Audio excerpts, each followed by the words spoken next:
Hello, everyone. Welcome to the latest Climate Action Roundtable, AusLSA Climate Action Roundtable. This roundtable will be looking into GreenPower, which is a specific product, I suppose, of renewable electricity available in Australia. So just before I get started, we'll just go through a little bit of housekeeping and rules. So these roundtables are intended to be fairly informal learning opportunities for practitioners in law firms who want to look into having carbon strategies in place, and obviously green power and renewable electricity is a big part of that. They are informal, so we want people to feel kind of comfortable, I suppose, interacting and asking questions and potentially stating positions that they might have, making statements. So we do kind of have a bit of a Chatham House approach in terms of you should feel comfortable, and please don't share any of this information outside of this group. What we'd normally do is we will record the transactions and the questions as we go, and then after 1 o'clock we'll have a period where if people wish to ask questions and not be recorded because there's some sensitivity around the information they're providing, we'll do that after 1 o'clock, just after 1 o'clock. The chat will be open, so if you do have any, you'll notice that there's a reactions button and a chat button up the top. Please use those freely. So use the chat to ask questions as we go, or if you just want to park a question for the end of the session, end of the formal part of the session, and certainly feel free if anything stimulates you, or just use your thumbs up or your smiley faces, so we know that, and Austin also knows that we're hitting the mark. But before I go too much further, I would like to start the session by acknowledging the Wurundjeri people of the Kulin Nation, which are the traditional owners, custodians of the land which I'm presenting from, but also to extend that to all Aboriginal and Torres Strait Islander peoples from the areas where you're participating. At AusLSA, we recognise the contribution, the continuation of a spiritual and educational connection that First Nations people have to their lands and each other. And we pay our respects to their elders past and present, and also extend that to any Torres Strait Islander or Indigenous people that are joining us today. So I'd like to introduce you to Costin. It's fair to say that Costin's almost totally absorbed professionally in renewable energy and the GreenPower product. He's the administrator of the National GreenPower Accreditation Program out of the Clean Energy, at the New South Wales Office of Energy and Climate Change. He also is involved in the certification of renewable generation and provision of green power as well.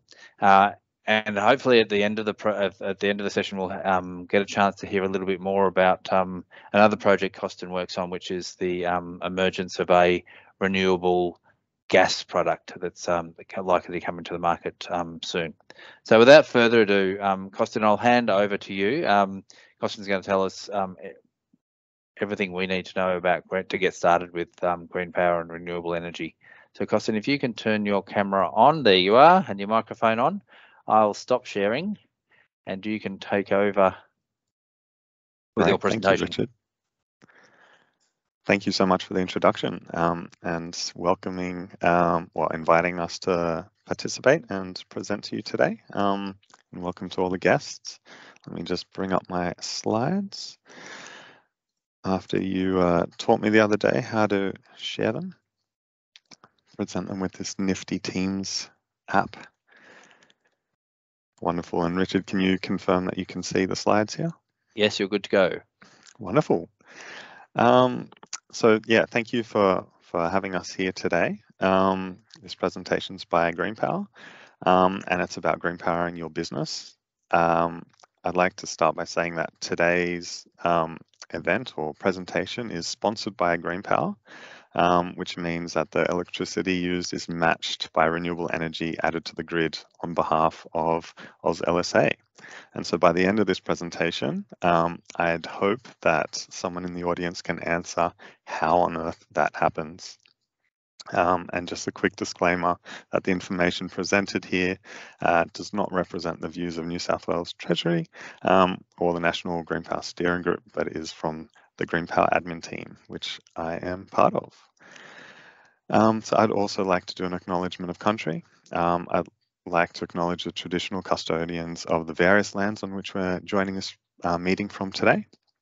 I myself am presenting from Darug land, where the people of the Barramadigal clan lived for tens of thousands of years. So I'd like to pay my respects to elders past, present and future. And I'd also like to extend that respect to Aboriginal and Torres Strait Islander people here today in this meeting, if there are any. So today I'm going to go through what is GreenPower. I'll talk a bit about the benefits for businesses taking this up, and then the way to get GreenPower into your businesses. So first of all, what is GreenPower? We're an independent New South Wales government managed program, but we are a national program. So we report to the National Steering Group, which is made up of representatives from all the states and territories of Australia. GreenPower was started 25 years ago, so in 1997, by New South Wales government, and then the other states and territories jumped on board with the aim of providing consumer choice and encouraging growth in the demand for renewable energy. So the aim was to facilitate the installation of new renewable energy generators and decrease greenhouse gas emissions. So in terms of how it works, it's a little more complicated than you might expect from the back end. So this slide's a little bit more technical for those who have that knowledge. So if you've got any questions, please raise your hands and we can get to those at the end of the presentation. But taking this from a customer's perspective, which I'd like to do, if a customer seeks to buy GreenPower, they can go to almost every electricity retailer in Australia and ask for a GreenPower product. And so where GreenPower comes in is we accredit specific GreenPower products from retailers. Once they have an accredited GreenPower product, they become a GreenPower provider.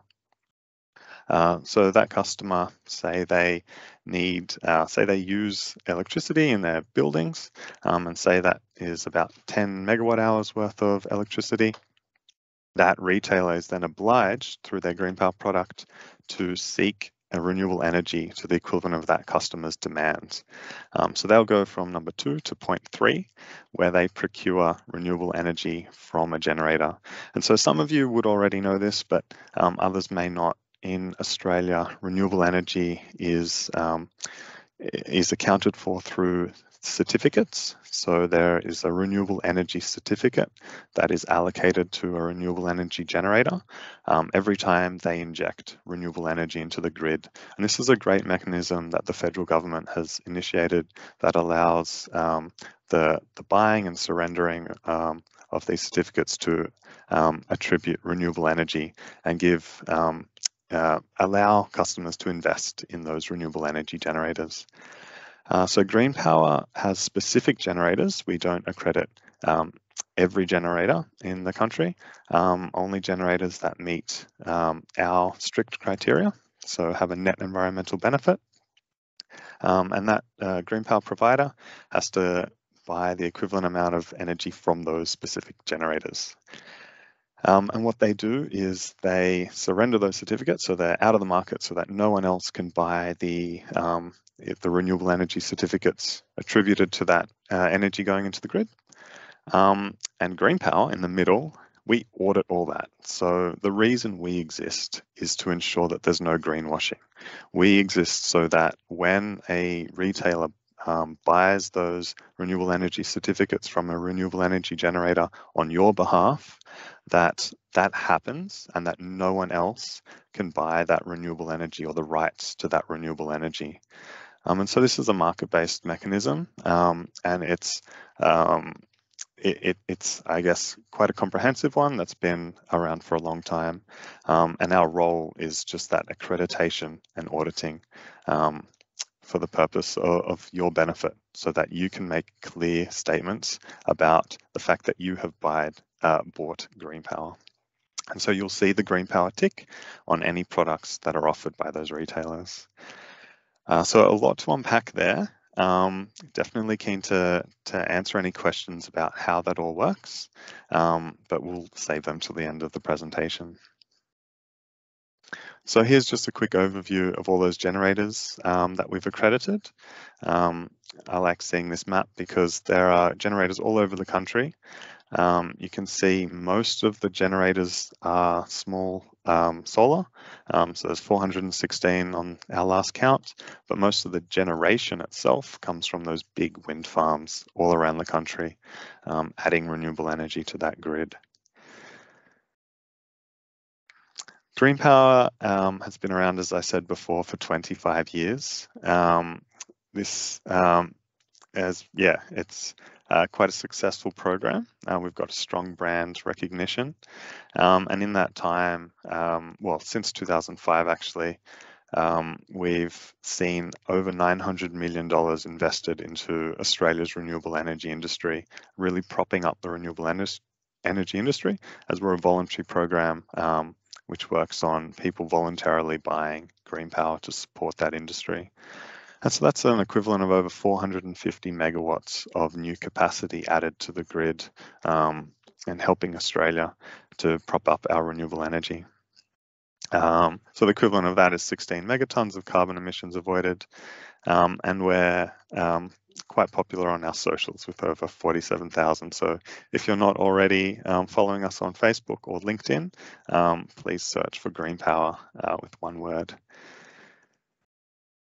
And so I guess, how does GreenPower benefit your business? I'm going to start this by talking about, I guess, the strength of GreenPower, because there are a lot of options out there on the market. So we've, I guess, whipped up this hierarchy of renewable energy and renewable electricity. And again, it's not quite as simple as it first seems, but essentially there is the do nothing approach, and do nothing means there's already a little bit of renewables in the grid, and so you can, I guess, depending on your corporate reporting structures, you can already claim perhaps 18 or 20% of renewable energy in your corporate sustainability reports. Then I guess if you're a go-getter organization, you can increase that by moving up the hierarchy. So there's carbon offsets are one mechanism of reducing your emissions. And I guess GreenPower's stance on carbon emissions, and I'll get to that in my next slide, is that carbon offsets are a very useful tool for reducing direct emissions, so scope 1 emissions, if you know what scope 1 emissions are, and scope 3 emissions are. Scope 1 are the direct from your manufacturing or from transport, and scope 3 are indirect emissions from, say, flights or fuel from vehicle transport. Whereas scope 2 are what we work in. Scope 2 emissions are those generated from electricity production. And so carbon offsets don't reduce scope 2 emissions, they just offset them. So then you can buy unaccredited green electricity products. So that's like surrendering, or it would be below baseline. So there's large scale hydro. So that's not new renewables added to the grid, but it's still great because you're buying renewables. Some retailers offer those products. You can self-surrender Lgcs if you get into corporate power purchase agreements. And I'm happy to take more questions about those. And then GreenPower, I guess we've put ourselves in the second from the top because we do that auditing and recognition and ensure the credibility of any surrenders of Lgcs. And just to clarify, Lgc stands for large scale generation certificates. And in my previous slide, I was talking about those certificates which represent the renewable energy component and that renewable energy added to the grid by the generators. And of course, the best thing that you can do is add off-site renewable. So putting solar on your roof that gets that renewable energy straight to your business or straight to your homes. I mentioned I'd quickly touch on carbon offsets just because Richard and I had a chat about it the other day. There are a number of carbon neutral products available out there, and that's where carbon offsets are bought, sometimes on international markets, sometimes from the domestic market. But remembering carbon offsets can come from renewable energy projects, but they can also come from unrelated projects like tree planting or fire management practice.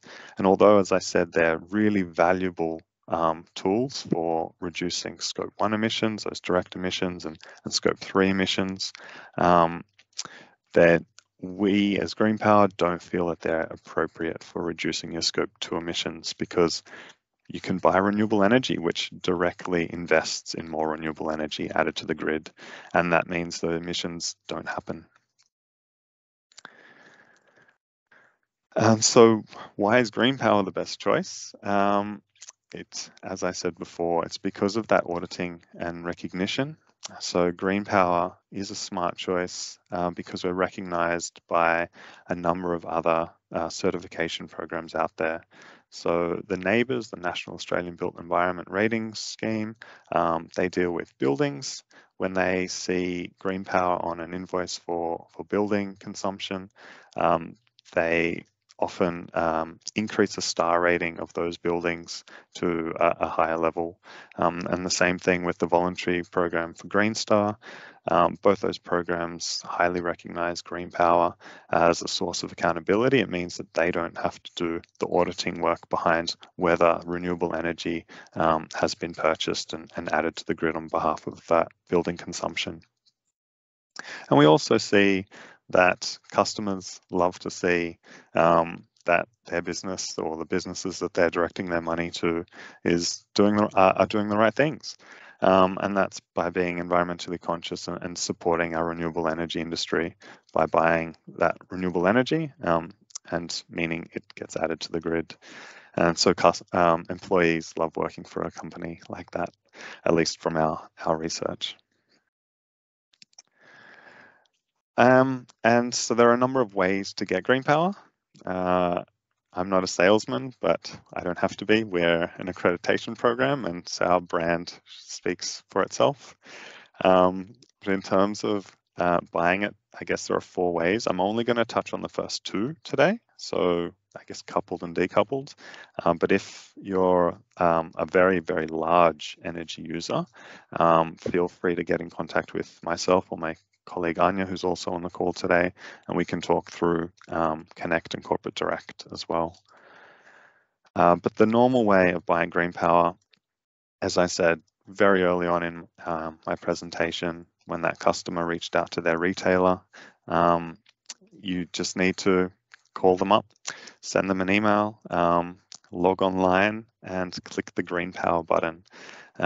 So most GreenPower providers just have it. Well, obviously they have a GreenPower product. GreenPower can be purchased at different percentages. So if your organization has a little bit of spare money for investing into renewable energy and you just want to do as much as you can, but that's not covering 100% of your consumption, you can buy a 10% product, 20, 30, whatever percentage suits your needs and your corporate sustainability needs.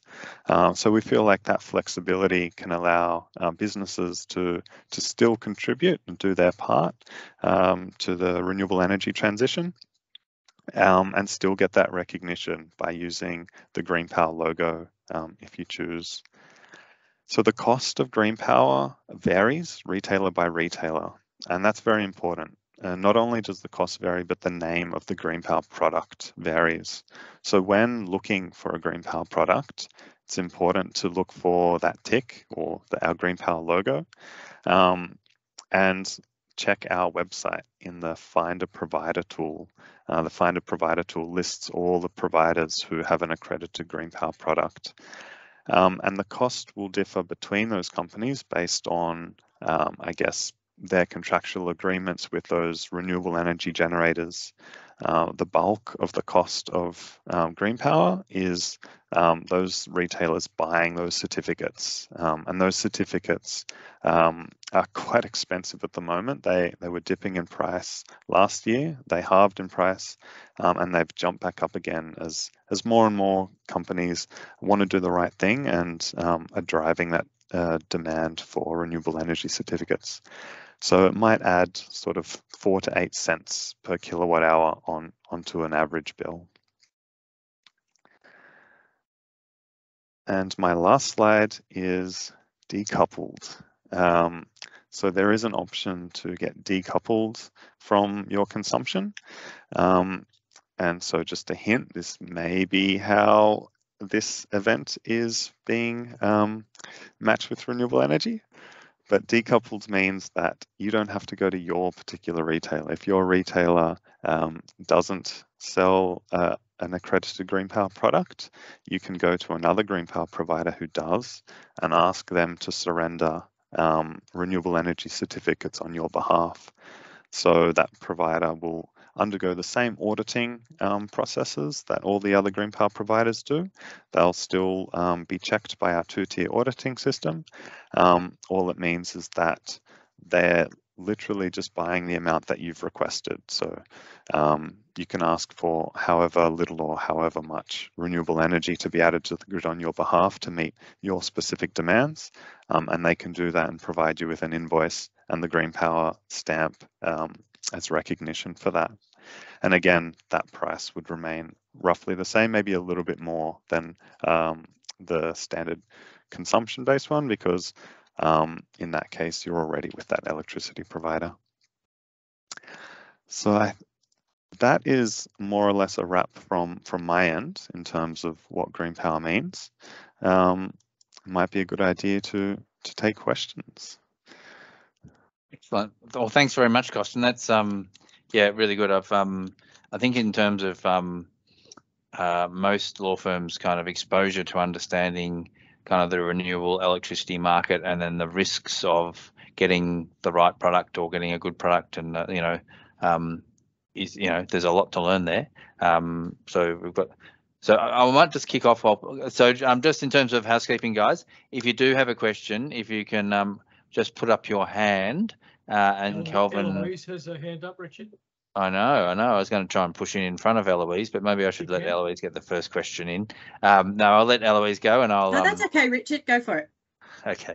Look, I was it's just in terms of the coupled versus decoupled kind of process. So, is there a kind of an automated? Can you, if for example, AusLSA was running an event or a law firm was running an event, is there kind of a tool that people can jump on to figure out how much electricity they would need to buy? Is there a kind of an easy automated online kind of process of running a carbon neutral or at least a renewable electricity event? Yeah, it's a fantastic question, Richard. And I guess we didn't get to see if anyone guessed how this event or this presentation itself could be green powered. Do we have a comment? But to answer your question, yes, there is a tool on our website. If you go to Get GreenPower and then down the bottom, you can GreenPower your event.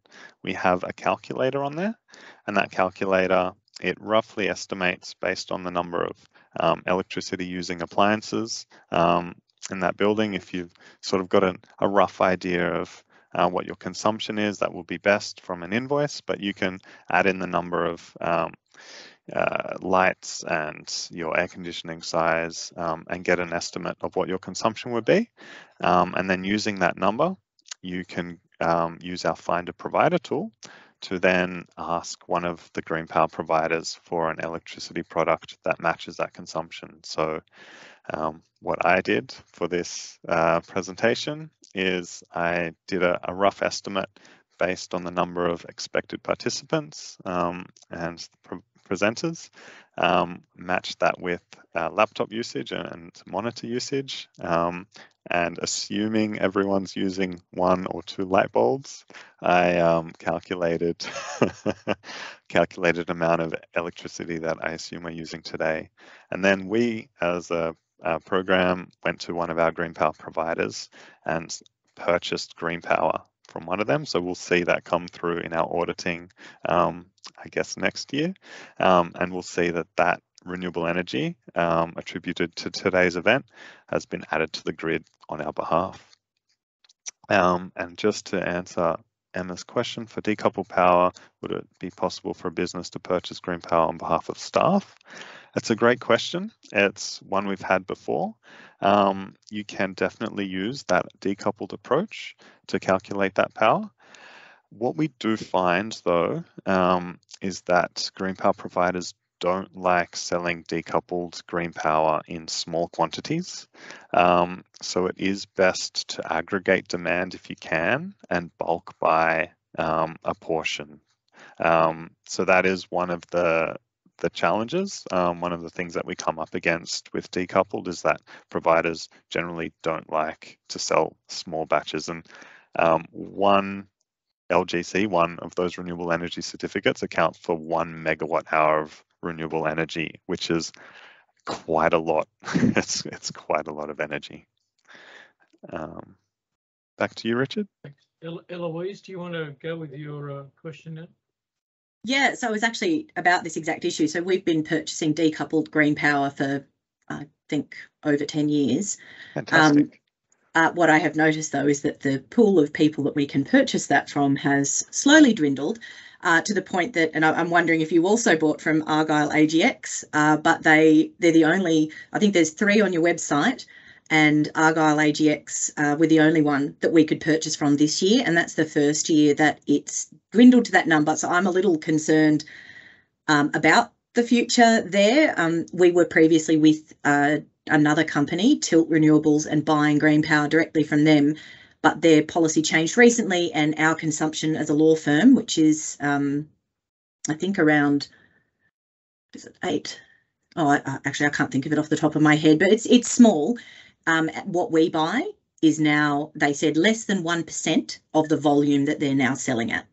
So they sort of said, sorry, can't help you anymore. So I guess I was just curious as to what's happening there, and whether, the guy at Argyle AGX seemed, to be saying, oh yeah, we're going to still be around selling in smaller quantities, but who knows? Are there any, ideas about how you might keep that going? Because it is quite helpful when you've got, like we do, small tenancies, or for example, if we were to offset people working from home, we've got small tenancies where we have no say over the power that's there, so we want to buy decoupled so that we can say we're 100% renewable. Any proposals to kind of keep companies like that going, selling at small volumes? Yeah, I guess you just answered my first question to you, which would have been, is there an opportunity to buy the coupled product? Because a lot of companies prefer that. We have seen the same thing and heard, I guess, from a number of customers, I guess the same issue. There is a dwindling number of green power providers that are providing that decoupled green power. It's something that we're working sort of behind the scenes on rectifying as best we can, but there's not a huge amount of control, I guess, in terms of green power. Being a competitive product, it is a market-based product, and retailers sell it for profit, so they will buy those certificates for a set price, and then they'll add that tiny little bit on for their own profit margin, and then even tinier little bit, which is our administration fee, literally pays for, I guess, my wage, or a government program, so we cost recovery. So I guess there's competition to keep that price of green power as low as possible. And as those LGC prices go up, I guess it becomes more of an incentive for them to sell bulk amounts of green power. So we are talking to green power providers about how they can offer that, and aggregating demand is another way of doing that in the future.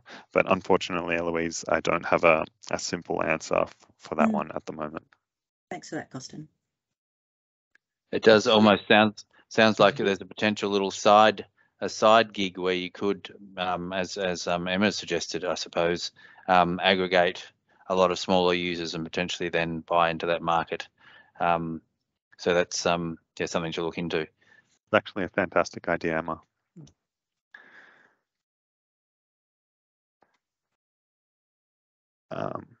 My colleague who's on the call just suggested that depending on the size of the consumption, if I guess a number of firms are aggregated in terms of their demand, there is a potential, and I sort of raised this before, of a power purchase agreement, but they're generally very large quantities required for those to be sort of financially beneficial to both parties. So depending on the size of the aggregated demand, that is a way. And then a power purchase agreement is, I guess, in the most simple way, an agreement between a customer and the generator, and a retailer can step in and help that process, but it's a contract to buy that renewable energy and the certificates from that directly. And then GreenPower has mechanisms, that GreenPower Connect and that corporate direct product, which I didn't get into, so that we can accredit and certify that contract essentially between customer and generator to make sure those LGCs are being surrendered properly. Excellent. Oh, it certainly provides us with a discussion point to have with some of the members in terms of the appetite potentially for aggregating that demand, whether it be for a power purchase agreement. Maybe we can't be that big, but maybe even just to participate in a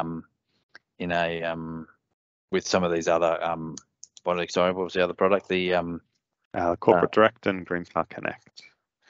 Yeah, the other one. Sorry, the other. Yeah. Yes, different. Excellent. So sorry, any more questions? So who has, Kelvin? I just saw a question from Jim. Oh, sorry to jump in there, Richard. What's the difference between buying GreenPower LGCs and signing a contract with a green energy provider? Is it the same thing? That is a great question, and there is a nuanced answer. So you can buy those renewable energy certificates, LGCs, off the market yourself. Again, the scale that you need to make it feasible is quite large, but you can also procure them through one of those PPA agreements, the power purchase agreements, which I just spoke about. But that doesn't necessarily mean it's GreenPower. GreenPower, again, is an auditing and compliance body. We're a program that audits the sale and surrender of renewable energy certificates. So unless it comes through a GreenPower provider, it won't be considered GreenPower because there wouldn't be that transparency and that recognition through our auditing process. So I think that's the difference between just renewable energy and GreenPower. Is GreenPower is renewable energy with our tick to say that it is reliable and credible. Can I just jump in a bit of a follow-up to that question, though? Please. So GreenPower is a product that has a kind of a government-supported auditing process. So I guess the level of confidence that law firms could have on that product is probably through the roof. Is there any other regulation or auditing process that non-GreenPower, that retail have to go through? Is there an external kind of auditing program for those processes, or is it just left to them to self administer and self audit? There are other schemes out there. So Climate Active, for example, does a similar thing, but organizational scale. So GreenPower accredits products, and we check the sale of that product, and we ensure that the customer is getting what they pay for in terms of renewable energy. But Climate Active, for example, they certify the business and they look at the holistic business for carbon neutrality. So they actually look to see if that business is buying renewable energy through a GreenPower product, because that makes their life a lot easier. They don't have to then do their own auditing of that renewable energy purchase.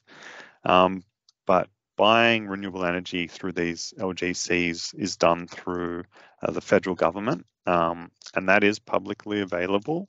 It just takes quite a bit of administrative effort to research and match those purchases with the generation. It gets, very complicated. So you're suggesting so there's opportunity for the customer, but being the law firm purchaser of renewable energy certificates, to go and check themselves that that's being administered and they're being retired correctly, and manage the risk that way.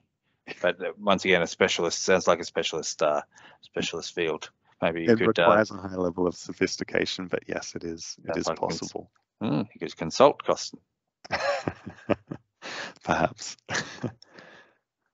Calvin, are you administering? Sorry, questions. I've lost track. Yeah, there doesn't appear to be anybody with their hand up. There's quite a bit of chat going on, so if you want to look at the chat questions and unless I've missed anybody who had a question they wanted to ask, and I can unmute their mic. There one just while we're waiting for people to get their heads together and raise their hand. Are there any kind of are you aware of any kind of bad stories of renewable products that have been purchased where people didn't get what they were expecting in terms of a renewable energy product, or that potentially suppliers are actually being a little bit, I don't know, exploitative of some of that renewable? I know there's some very cheap renewables out there that are very old hydro, maybe have some native forest fuel kind of in the generation loop. But is that an issue for some products that people might inadvertently kind of buy without knowing their credentials? I think the energy market is increasingly complex. GreenPower was set up to sort of help consumers get through all the greenwashing that does happen in that space. And I think that our role after 25 years is more important than ever because there are so many different products with different names saying different things at the moment. So I don't have a specific example off the top of my head, Richard, but I do know that customers come to us to use the logo. So once a business has purchased GreenPower from their GreenPower provider, they can fill out a form, apply to use our logo, which is on the GreenPower website. And we see that some customers are getting confused and they'll approach us with a carbon neutral product or a product from an electricity retailer who says they're green, but they're not purchasing the GreenPower component. And that doesn't necessarily mean that they're not receiving the environmental benefits of whatever the product it is. It's just it doesn't have the auditing and the assurance piece that GreenPower provides, which is the reason you might pay a cent or two more. Thanks. Emma, you've got your hand up. You're unmuted.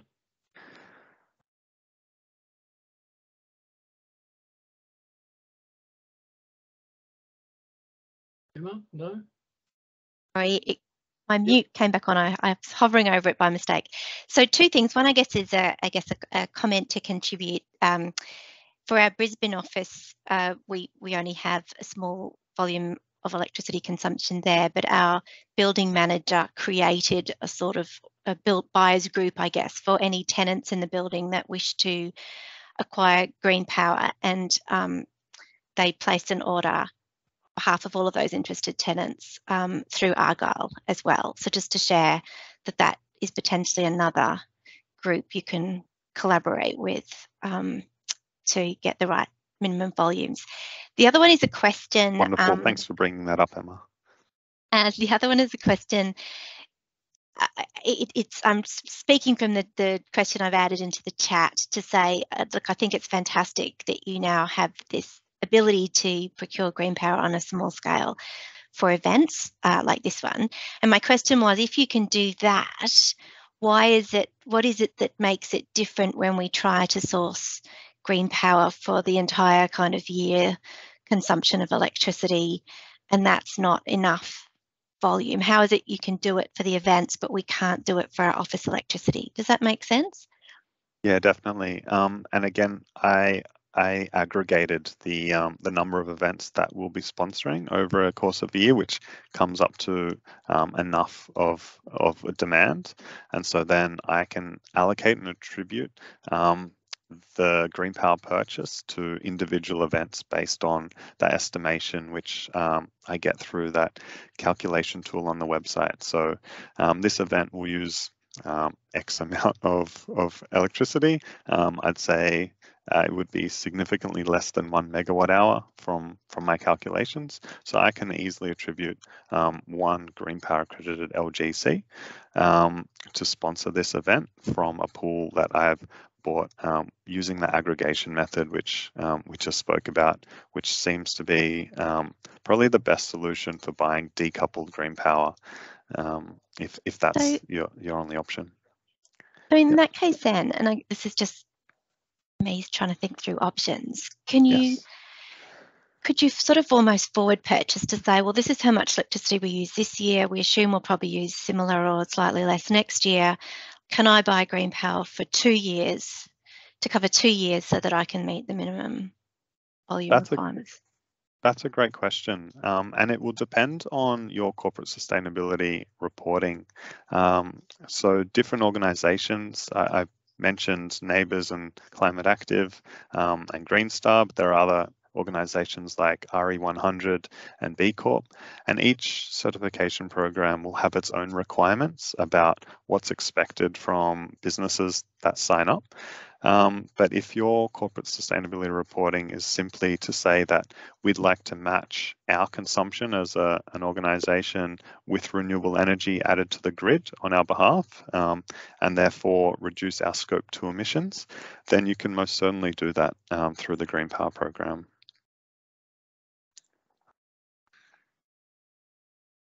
Thank you. So sorry, can I just jump in as a follow-in then? So is that there's no sort of natural kind of expiration, I suppose, of GreenPower that you would accredit? That expiration relates to the certification, individual certification programs or your own sustainability guidance, rather than the GreenPower product itself. That's right. At the moment, there isn't, and we call it a vintage requirement. There is no vintage for GreenPower, but it is something that we will most likely bring in the near future. That's something that my colleague Anya, who I saw commented in the comments before, she's working very hard on. We expect that to be probably a 3-year vintage requirement. Best practice would suggest that you match energy consumption from this year with renewable energy added to the grid this year. And so that's sort of what we recommend. But as I said, that we don't accredit businesses ourselves. We accredit the product to ensure that the product is correct. And it's then up to the business how they use GreenPower to meet their corporate reporting, sustainability reporting. Did that answer that question, Richard and Emma? Yeah, absolutely. Thank you. Great. I can see Michael's got a question. Michael Bowley, you're unmuted, Michael. Thanks, Kelvin. Can you hear me okay, Colson? I can indeed. Yes, thanks for the presentation today. I thought, I've been looking at this for a year, and the way you've put it together in your slides has just crystallized a few of the concepts I wasn't quite clear on. So thank you for doing that. Great to hear. Yeah, no, it's very good. So just carrying on from that conversation on consumption, and this might be slightly out of the scope of what you guys look at, but keen to, renewable energy is just part of the equation. So consumption is the other side of it in terms of, are we looking at a household or at a state level or country level? Are we actually seeing any improvements in terms of our energy intensity? And I was just wondering, in terms of what the information you have access to, do you look at consumption patterns at all? And are you seeing anything in that space that you could share with us that we could then leverage with our own stakeholders as well? So just to give you an example, looking around, CSIRO has done some studies back, earlier in the 2012, 13, 14 around the average household, and there's some other statistics, but I was just keen to hear from a consumption space, what's that looking like in terms of your perspective? Yeah, that's a fantastic question, Michael, and it is a little out of scope of GreenPower, but I guess from my personal understanding, energy efficiency is improving, as we've seen in some of those reports, as you just referred to, CSIRO. But in terms of the GreenPower perspective, I suppose in that hierarchy of renewable energy, above it all should be energy efficiency measures, because the most efficient way is not to use the energy in the first place. Sorry. So I guess from our perspective, that needs to be every organization's first priority, and then only sort of unavoidable electricity consumption, it's recommended to match with renewable energy added to the grid. So don't quite have the answer to your question. It's a great question, and if you do find the answer to that, please let us know. Thanks for that. I just think with the context of net zero at the moment, that looking at consumption and then potentially down the path being able to certify energy intensity will become more and more important. So appreciate your feedback on that. Thanks. Thanks, Michael. Eloise, I think you have another question. It's just one, but I'm conscious that I joined late, so you may have addressed it at the beginning of your presentation, but it was just, right. I think there's a review happening of GreenPower, is that right? Or is that concluded, or is it still underway? Correct, yes. The public consultation has just concluded. And are there any things that we need to be aware of on the horizon with that? And then the second question was just around the standard. So I had heard that there was, we'd maybe be able to market ourselves as 100% renewable, but only purchase 80% GreenPower because of the percentage of renewables in the grid. So has that kind of evolved, and is there likely to be a standard like that or a certification? Great questions. So at the moment, my colleague Anya, who is online, is very busy reading all the amazing public submissions that we've had to our program review. So just for context, every 5 or so years, GreenPower undergoes a program review to ensure that we're meeting sort of market expectations and aligning with, I guess, any changes to renewable energy markets globally and around Australia. So we do expect some changes to the way GreenPower will operate in the future, going forward, especially noting that the renewable energy target has been met. We can talk more about that if we need to, but nothing for you to be concerned about at present, and any changes will sort of make public and have sort of opportunities for questions on. To the second point of your question, I brought up this slide again. Hopefully you can still see it. The do nothing approach I did mention already means that customers can attribute what's sort of recognized under the renewable power percentage. So the electricity that's already in the grid on average across Australia, and that is around 18.5%. My colleague Anya would know.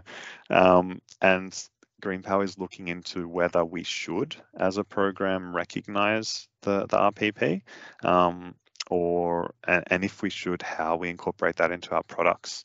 And one of the reasons maybe we shouldn't is because GreenPower is a voluntary program, and the reason we existed 25 years ago and remain relevant is because it's for those people, for those customers, households and businesses that want to do more and are happy to invest in the renewable energy industry above and beyond what's already happening. And that 18%, just for a little bit of clarification, that's through the federal government's mandatory renewable energy target. So that's where energy retailers have to buy those LGCs and surrender them up to a certain amount on behalf of their customers. Thanks for that, Costin. That's a great question. Normally wouldn't have asked the question except for the fact that the cost of decoupled GreenPower pretty much more than doubled over the last 12 months. So, just thinking about ways to keep it going. Yeah, no, fantastic question, Eloise. Thank you. Can I ask you a follow-on question just to clarify that? So the mix of this 18.5% notional kind of amount that's already floating around in the general tariff electricity, is that over and above? So that's after obviously people like Eloise and Emily and Emma and others have taken their GreenPower products out of the grid. So that 18% doesn't include the voluntary renewables that people are already purchasing. That's calculated after those renewables have been taken out? Yeah, or before, I guess. So GreenPower being fully voluntary and fully additional means that essentially we ignore the renewable energy target. So we ignore that mandatory amount that the federal government mandates, so that all electricities have to buy and surrender that roughly 18% for their customers, which essentially means when you buy a 100% GreenPower product at the moment, you're getting 100% additional voluntary, audited, credible renewable energy, and then you're also getting 18%, which is also credible through the federal government. So you're getting around 118%. And the reason that we're looking at it is because there are businesses and organizations who wish, for their own specific reasons or corporate reporting purposes, to not have to buy 118% renewable energy because they feel they're already paying for it, which is fair enough. But because GreenPower allows that percentage purchasing, you can already organize with your energy retailer if you wish to buy 81, 82% GreenPower, and then you would have an 82% GreenPower product, and then in your corporate reporting you can say we have the mandatory and we've topped up with GreenPower to get to 100%. Michael, I see you still have your hand up. Is that just from before? Were you good? Sorry, I'll put it down. Okay, thanks. And I just noticed Jim Pierce had typed us a question about tree planting offsets. Right. See that yet? Yep, I'll just read that one out. I saw a note from Climate Active who are doing a study of tree planting carbon offset projects. What experience advice would you give an organisation looking into tree planting offsets? Looks like you could plant enough trees to completely offset your carbon. Yep, great question, Jim. So as we talked about before, carbon offsets are a really valuable tool. And Australian carbon credit units, so ACCUs for short, or the acronym, they're the Australian form of carbon credit. And they are they're vetted by the federal government and Climate Active as an agency and calculated through the Emissions Reduction Fund. And they're really a great tool for reducing, I guess, the emissions that your business uses that aren't attributed to renewable, aren't attributed to electricity use, should I say.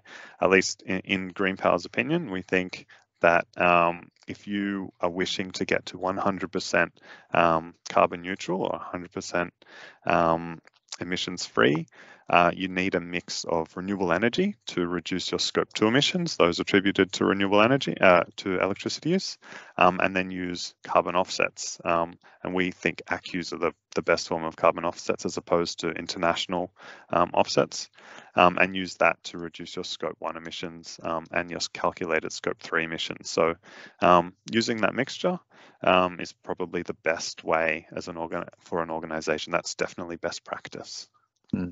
I note that the kind of emerging standards around net zero, setting net zero targets, but also the expectations around climate active certification, is that those early reductions in emissions happen before the offsets question gets asked. So I don't know whether, because I know Jim's from a firm who is involved in climate active, so it'd be interesting to just check back with them on how that might change your responsibility for mitigation, which renewables is a mitigation action. It is costing. Can I just check in with you that you classify renewable purchase as a mitigation action? I'd say efficiency measures are mitigation. If you can reduce your scope 1 by changing business practice, or I think in the law firm's cases, predominantly your emissions will come from scope 2, which is the purchase of electricity. Efficiency first and foremost, then renewable energy. And that way, if you're buying renewable energy, you can claim to have no scope 2 emissions because you're adding that renewable energy with essentially no emissions to the grid. And then if you can't do that, carbon offsets mean you're still buying, I guess, the black electricity. You're not adding renewables to the grid, but you're doing another form of good in the purchase of a carbon offset and what that carbon offset represents, which in some cases is tree planting, as Jim mentioned. Excellent. Can I just ask, a few of you are super experienced in climate active because you're involved, but can people mind just using your action keys, if people, or the smiley button maybe, just to give me a heads up if you would like me to try and organise a presentation from Climate Active down the track, whether that would be of interest to people, then we can get a sense of how their certification program works in with renewables and offsets and other activity, carbon mitigation activities. So yep, do that. I don't know, the thumbs just come up, so hopefully I can count them later. Terrific. Well, look, we're at the end of our hour, so I'm not going to necessarily shut off the conversation right now, but if people have a question or a statement that they want to make that they'd prefer wasn't included in the recording, please let me know. Otherwise, we'll just do a bit of a soft wrap up, and we'll still keep the discussion going if there's any more questions. But just let me know if you'd like me to turn off the recording.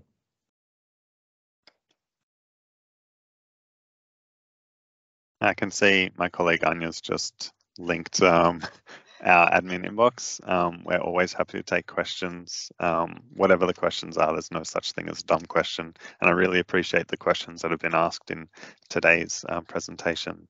They're really insightful and clearly well thought out. Yeah, look, and I can't see any more questions popping up at the moment, so maybe I will just thank Costin and also Anya too very much. Thank you very much. I can see you're making a huge contribution in the background there, so thank you very much. Yeah, certainly, and it seems to be an area that has really brought out the interest of most of the participants, and I'm sure the people who are silent, who haven't asked questions, are still really eagerly looking into that. I've made some really good notes. I might follow up with you and Anya just to make sure that I've got links and things that I can send out with a copy of the recording for everyone. But yeah, on behalf of everyone, thank you very much. If there's just gone in terms of questions, I think that's fine. But thank you very much for your time and effort in coming and speaking to us today. It's really invaluable to have access to people who really get and understand and can give us really reliable kind of advice on this stuff. So thank you very much.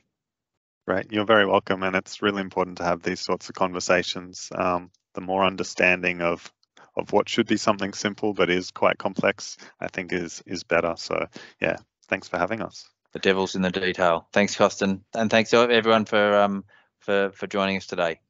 Bye for now.